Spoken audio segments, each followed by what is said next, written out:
एक समय शराब का एक व्यसनी एक संत के पास गया और विनम्र स्वर में बोला, गुरुदेव, मैं इस शराब के व्यसन से बहुत ही दुखी हो गया हूं। इसकी वजह से मेरा घर बर्बाद हो रहा है, मेरे बच्चे भूखे मर रहे हैं, किंतु मैं शराब के बगैर नहीं रह पाता। मेरे घर की शांति नष्ट हो गई है। कृपया आप मुझे कोई सरल उपाय बताएं जिससे मैं अपने घर की शांति फिर से पा सकूं।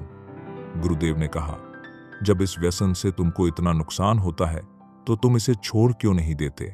व्यक्ति बोला, पूज्य श्री, मैं शराब को छोड़ना चाहता हूं, पर यही मेरे खून में इस कदर समा गई है कि मुझे छोड़ने का नाम ही नहीं ले रही है। गुरुदेव ने हंसकर कहा, कल तुम फिर आना, मैं तुम्हें बता दूंगा कि शराब कैसे छोड़नी है। दूसरे दिन निश्चित समय पर वह व्यक्ति महात्मा के पास गया। उसे देख महात्मा झट से खड़े हुए और एक खंभे को कसकर पकड़ लिया। जब उस व्यक्ति ने महात्मा को इस दशा में देखा तो कुछ समय तो वह मौन खशा रहा, पर जब काफी देर बाद भी महात्मा जी ने खंभे को नहीं छोड़ा तो उससे रहा नहीं गया और पूछ बैठा कि गुरुदेव, आपने व्यर्थ इस खंभे को क्यों पकड़ रखा है? गुरुदेव बोले, वत्स, मैंने इस खंभे को नहीं पकड़ा है, यह खंभा मेरे शरीर को पकड़े हुए है। मैं चाहता हूं कि यह मुझे छोड़ दे, किंतु यह तो मुझे छोड़ ही नहीं रहा है। उस व्यक्ति को अचंभा हुआ। वह बोला, गुरुदेव, मैं शराब जरूर पीता हूं, मगर मूर्ख नहीं हूं। आपने ही जानबूझकर इस खंभे को कसकर पकड़ रखा है।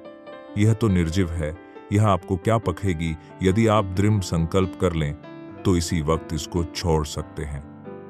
गुरुदेव बोले, नादान मनुष्य, यही बात तो मैं तुम्हें समझाना चाहता हूं कि जिस तरह मुझे खंभे ने नहीं बल्कि मैंने ही उसे पकड़ रखा था, उसी तरह इस शराब ने तुम्हें नहीं पकड़ा है, बल्कि सच तो यह है कि तुमने ही शराब को पकांज रखा है।